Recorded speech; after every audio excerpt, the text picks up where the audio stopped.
요새는 허위 정보 많이 돌아다니는데 근데 이거 저는 되게 나쁜 행위라고 생각하거든요. 근데 편입에 이런 것들이 생각보다 되게 많습니다. 잘못된 길로 들어가는 기 얇은 학생들이 또 너무 많이 있거든요. 있어요. 허위 정보에 절대 안 속았으면 좋겠습니다. 좋습니다. 오늘 조금 위험한 얘기들을 좀 많이 하는데 제 스타일이 그러기 때문에 근데 사실인데 어떡합니까? 또 제 의견은 아니니까. 제가 욕 먹겠습니다.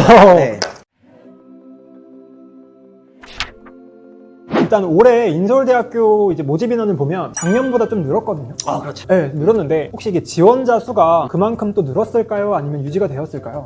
자, 이거는 이제 편입학원들에서는 미친 듯이 광고합니다. 모집 인원이 증가하고 있다. 모집 인원이 증가하고 있으니까 편입 준비를 해라. 모집 인원이 증가하면 너의 합격의 가능성은 올라간다. 근데 이게 이면에 숨겨져 있는 걸 알아야 돼요.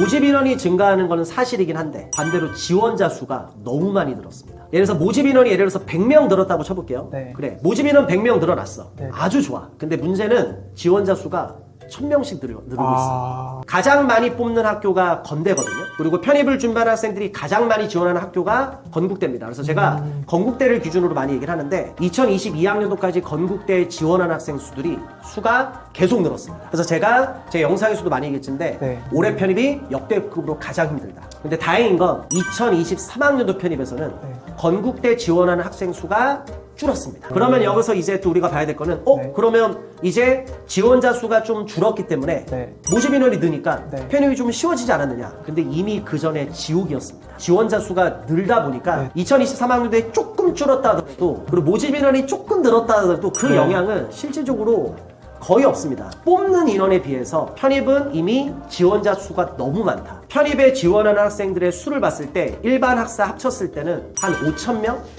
맥시멈으로 한 7,000명 지원하면 제가 생각할 때는 포화 상태라고 생각합니다. 근데 지금 건대 기준으로 말씀드리면요 11,000명대가 넘습니다. 10,000명이 넘어간 걸로 알고 있는데 그래서 어찌 보면 5,000명에서 많으면 7,000명이 지원해야 되는 이 판에 11,000명 이상의 학생들이 몰리고 있습니다. 어찌 보면 이렇게 봤을 때는 생각보다 어렵다. 그럼에도 불구하고 수능이나 공무원에 비해서는 쉽다. 이건 사실입니다. 두 번째, 시립대학교가 올해도 이제 발표를 했죠. 이제 갑자기 편입 시험을 도입을 했는데 지금 트렌드가 편입 영어가 될 것 같으신가요? 자, 이거 솔직히 말씀드릴게요. 지금 시립대를 기준으로 말씀해 주셨는데 어찌 보면 시립대가 이제 편입 영어로 바뀌었어요. 그럼 이제 학생들이 여기서부터 생각을 잘못하는 건데 왜 편입 영어와 공인 영어를 나눠서 생각합니까? 편입은요 공인 영어는 필수입니다. 제가 여기서 필수라고 한 이유가 뭐냐면 경희대 때문에 그렇습니다. 경희대가 토익 비중 자체가 너무나도 작습니다. 10% 토익 점수가 들어가거든요. 같이 해야 돼요. 편입 영어를 공부하면 토익 영어에서 RC 부분은 웬만큼 거의 다 해결이 됩니다. 지금은 이제는 시대가 어떤 시대냐면 내가 편입 영어를 선택할 것이냐 공인 영어를 선택할 것이냐 이게 아닙니다. 같이 해야 됩니다. 근데 초반에는 편입 영어 중심으로 편입 영어 자체에서 개념적인 걸 좀 제대로 배워가면서 나중에는 토익 문제 유형을 좀 익히는 식으로. 좋습니다. 그러면 공인 영어를 공부한다고 했을 때 토익 기준으로 대략 몇 점 정도는 좀 세팅해두는 게 좋을까요? 옛날에 편입판에서 그런 허위 정보가 또 많이 있었어요. 인문계는 토익 점수가 만점에 가까워야 된다. 솔직하게 말씀드릴게요. 이것도 허위 정보입니다. 그러니까 작년 기준으로 말씀드릴 때 아까 이제 경희대를 제가 기준으로 말씀드렸잖아요. 제 형광생 기준으로 인문계 학생에도 불구하고 토익 점수가 500점대였습니다. 진짜요? 그리고 자연계는요 400점대임에도 불구하고 경희대 합격한 학생들이 꽤 있습니다. 물론 조금이라도 점수가 좋으면 좋죠. 그 다음에 또 이게 뜨고 있는 게 있어요. 이번에 또 자기소개서. 학업계획서. 이거 요즘에 많이 뜨고 있는데 준비를 좀 체계적으로 하는 게 좋을까요? 정말 어떻게 해야 될까요, 이거? 이거 솔직하게 말씀드릴게요. 현실은요. 편입학원에서 주되게 수업하는 과목은 뭐죠? 영어, 수학입니다. 그럼 학원이 먹고 살기 위해서는 뭐를 강조해야 될까요? 영어, 수학을 강조합니다. 근데 제가 솔직하게 말씀드릴게요. 저는 영어 선생입니다. 학업계획서와 자소서 우리 학생들이 생각하는 그 이상으로 훨씬 더 중요합니다. 어저께도 제 형광생 이번에 1차 합격을 해서 연락이 왔습니다. 선생님 이번에 1차 합격해서 자소서를 써야 되는 상황인데 어떻게 할까요? 제가 이랬습니다. 너가 스스로 알아본다 하더라도 가능하면 돈을 줘서라도 첨삭이라도 꼭 받아라. 학교에서 학생들의 영어 수학 실력을 보고서 학생들을 뽑아놨습니다. 근데 학생들이 전공 수업을 못 따라옵니다. 그래서 대학교 교수님들이 학교에다 얘기를 하는 겁니다. 아니 전공 수업을 따라올 수 있는 능력 있는 학생들을 뽑아달라고 했는데 왜 수업도 못 따라온 학생들을 뽑아오느냐. 그럼 입학처에서 대놓고 얘기하겠죠. 여기 영어 수학 점수 있습니다. 이렇게 실력 있는 학생들을 뽑았습니다. 근데 현실과는 달랐던 거죠. 학교에서 요구하는 게 뭡니까? 영어 수학으로 학생들을 뽑았어. 기본 실력 오케이. 근데 결국은 대학교에서 수업을 들어야 되지 않습니까? 그래서 제일 좋은 거는 원래 대학교 교수님들이 직접 면접을 보는 게 원래 맞습니다. 면접을 볼 수 없다. 그러면 학생들이 이 학교에 들어왔을 때 전공 수업을 따라올 수 있을까 없을까? 궁금하겠죠? 그걸 뭐로? 자소서나 학업계획서로 대신 물어보는 겁니다. 제가 미리 하나 팁 드리겠습니다. 특히 자소서나 학업계획서를 쓸 때는 우리 학생들이 여기다 어필을 해야 됩니다. 내가 이 학교를 들어갔을 때 전공 수업 듣는데 아무런 지장 없다. 저 좀 꼭 뽑아주세요. 그걸 간절하게 표현하면 네. 교수님한테 분명히 채택받을 수 있고 점수 높게 받을 수 있을 겁니다. 지금 이 정보를 받았으면 저 같으면 조금 준비를 할 것 같습니다. 만약에 본인이 과가 정해져 있다. 네. 그러면 그 과에 맞춰서 학업계획서나 자소서를 쓸 수 있는 스토리를 조금이라도 네. 미리미리 만드시기 바랍니다. 그리고 지금 학교를 다니고 있는 학생이라면 네. 조금이라도 연관되는 교양 수업이라도 하나라도 들어서 아...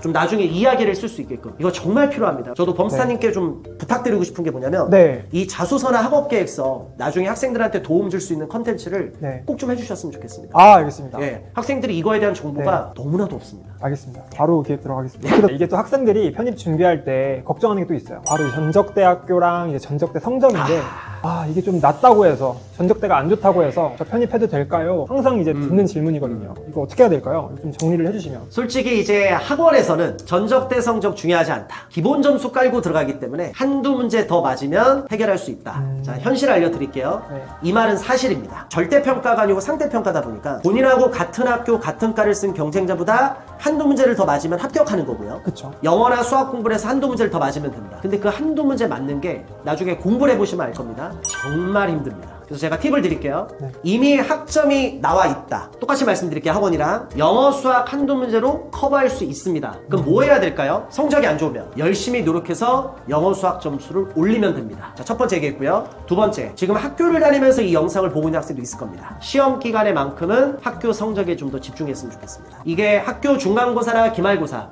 대부분 이제 시스템 자체가 그렇기 때문에 조금 그 기간에 좀 더 집중해서 학점에 조금 더 신경 써야 되겠죠. 형강이나 인강에서 가르쳐 보면 1점대, 2점대 합격하는 학생들 수두룩합니다. 분명히 불리한 건 사실이긴 하지만 네네. 노력으로 극복할 수 있는 그게 있기 때문에 네. 우리 학생들은 걱정하지 마시고 과감히 도전하시면 될 것 같습니다. 대부분 다 노베이스. 아, 그렇죠. 네, 되게 많아요. 노베이스의 기준. 뭐 이제 대부분 선생님들 뭐 수능 등급 뭐 얘기하는데 그쵸, 그쵸. 우리에게 수능 등급이 의미가 있습니까? 없죠. 없죠. 예, 뭐 수능 공부를 했어야지 등급도 맞죠. 의미가 있지. 편입학원이나 인강에서 제가 학생들을 만나보니까 본인은 노베이스라고 해서 되게 불리하다고 생각을 하는데 노베이스인 학생들이 편입반에는 절반이 넘습니다. 학생들 너무 걱정하지 마세요. 내가 기존에 공부를 안 했는데 너만 그런 게 아니라 다 그렇습니다. 저 같은 경우는 이제 개강하는 첫날 단어 시험을 봐요. 이 학생들의 실력을 딱 알아야 되거든요. 중학교 어휘까지 시험을 봐요. 아, 정말요? 네, 근데 웃긴 게 뭐냐면 네. 중학교를 100개의 영어를 적어놓고 옆에다 뜻을 적으라고 해요. 네. 뭐 여러 가지 뜻도 아니고 그냥 가장 정확한 뜻 하나만 적어라. 근데 생각보다 중학교 어휘도 제대로 모르는 학생들이 네.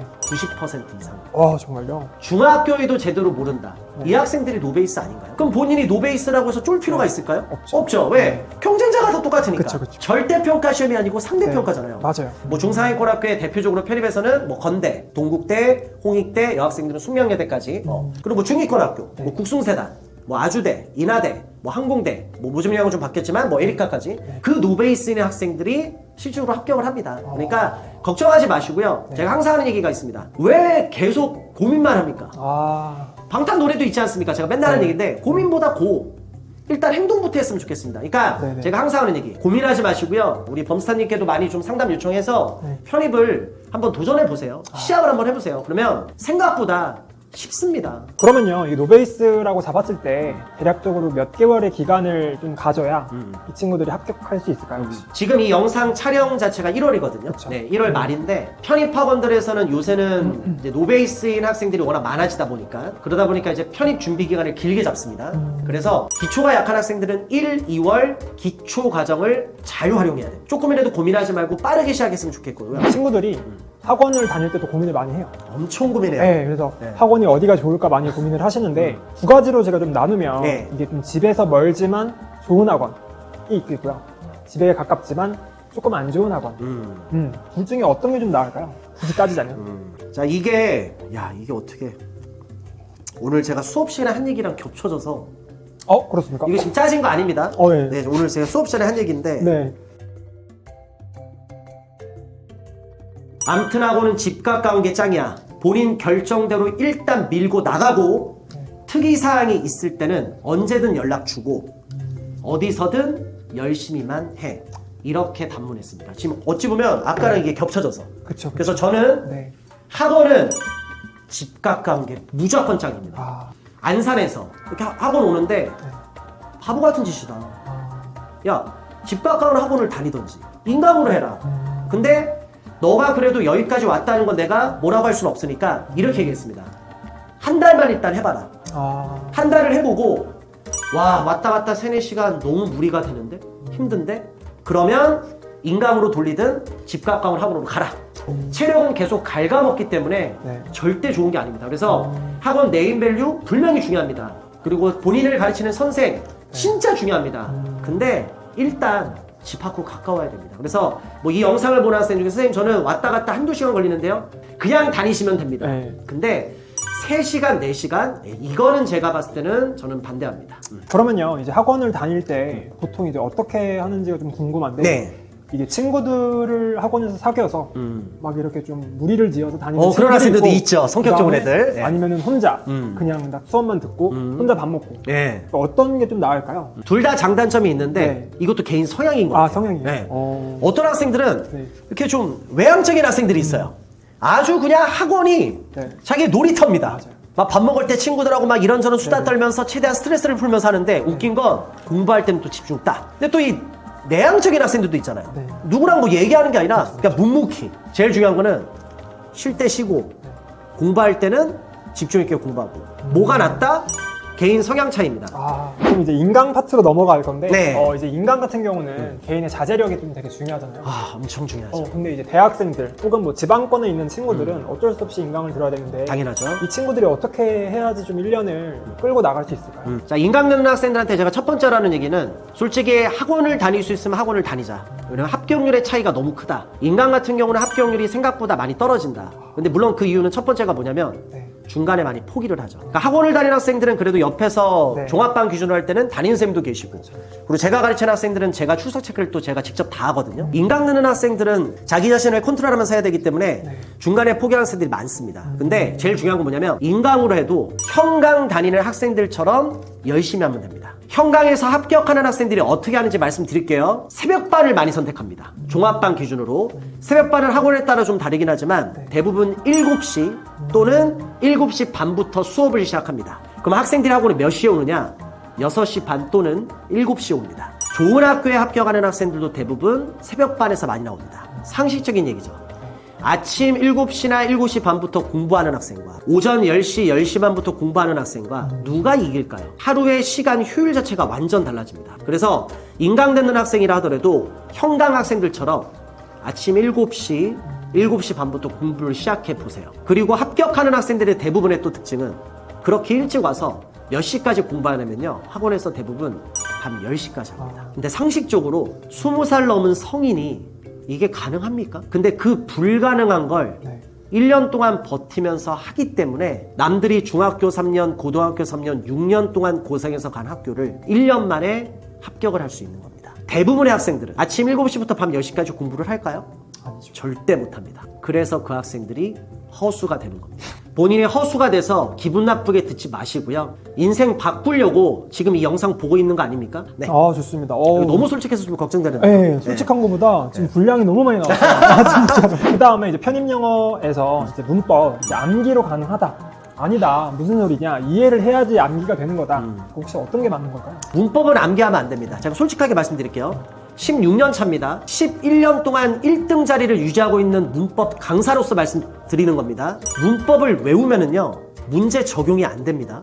문제 난이도 조금만 올라가도 문제 절대 못 풉니다. 근데 문법 개념을 이해하잖아요. 문제풀이 사실 별거 없습니다. 문제가 응용돼도 그냥 다 풀립니다. 우리가 편히 문법 문제를 막기 위해서 문법 공부하는 게 아닙니다. 문법 공부를 왜 할까요? 첫 번째 이유는 편입 합격은 독해하고 논리로 결정이 됩니다. 편입 독해나 논리를 할 수 있는 기본 실력을 만들기 위해서 문법을 공부하는 겁니다. 독해 논리를 하기 위한 기본 실력을 문법을 통해서 만드는 거고, 물론 두 번째 이유는 문법 문제를 맞기 위해서 하는 거죠. 혹시 이제 저스틴 강사님께서 갖고 계신 좀 그런 자료들 있잖아요.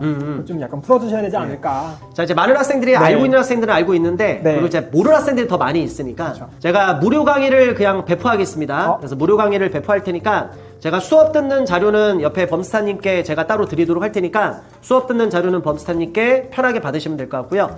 지금 제가 현재 소속돼 있는 에듀윌 편입학원에 접속하셨어요. 홈페이지 저스틴 메인 페이지로 들어가서요, 이제 무료 특강을 클릭하시면 거기에 2024 저스틴 생기초 편입영어라는 강좌가 있습니다. 뭐 저한테 배우든 안 배우든 그게 중요한 게 아니라 편입을 꼭 했으면 좋겠습니다. 구독자분들이 또 많이 보고 계시는데 범사님 또 뵈서 또 너무나도 기분 좋고요. 우리 구독하시는 분들 일단 편입에 대한 고민이 많으실 텐데, 오늘 많이 했던 얘기긴 하지만 고민하지 마시고요. 한번 시작을 한번 해보셨으면 좋겠습니다. 그래서 본인이 공부를 시작해 보면은 이게 한 달 정도라고 얘기를 했는데, 조금만 해보다 보면 이게 가능성이 있겠다 없겠다라는 판단이 충분히 될 겁니다. 그래서 가능성이 조금이라도 있다 그러면 이제 과감히 끝까지 열심히 해주시면 될 것 같고요. 처음부터 끝까지 꾸준하게 한번 해봤으면 좋겠습니다. 하여튼 오늘 영상 이렇게 봐주셔서 너무 감사하고요. 또 기회가 되면 또 한번 초대해 주시면 또 다른 정보 갖고 또 한번 찾아뵀으면 좋겠고, 제가 마지막으로 팁 하나 드릴게요.